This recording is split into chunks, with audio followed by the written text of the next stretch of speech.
पश्चिम बंगालमध्ये अभूतपूर्व यश मिळाल्यानंतर नागपुरात आपण बघू शकतो या ठिकाणी भाजपकडून जल्लोष सुरू झालेला आहे।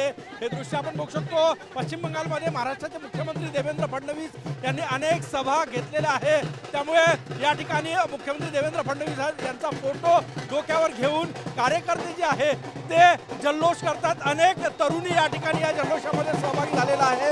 पश्चिम बंगालमध्ये भाजपला मोठं यश मिळालं, त्यामुळे हा जल्लोष जो आहे तो या ठिकाणी पाहायला मिळतोय। मुख्यमंत्र्यांचा फोटो डोक्यावर घेतलेला आहे, त्यांनी अनेक सभा पश्चिम बंगालमध्ये घेतल्या, जल्लोष सुरू झाला।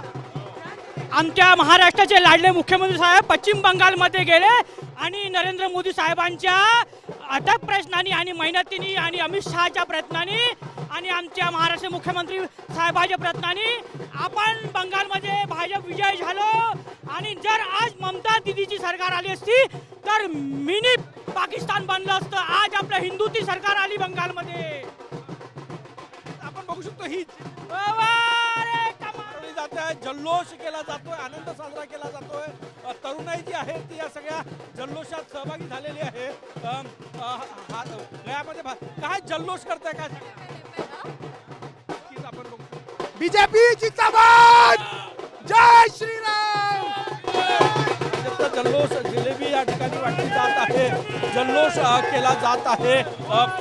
पश्चिम बंगालमध्ये भाजपला मोठं यश मिळालं, त्यामुळे नागपुरात जल्लोष पाहायला मिळतोय। मुख्यमंत्री देवेंद्र फडणवीस यांनी अनेक सभा पश्चिम बंगालमध्ये घेतल्या, त्यामुळे त्यांचा फोटो घेऊन या ठिकाणी नागपुरात जल्लोष पाहायला मिळतोय। कॅमेरामॅन साईसह गजानन उमाटे, निर्णय मराठी, नागपूर।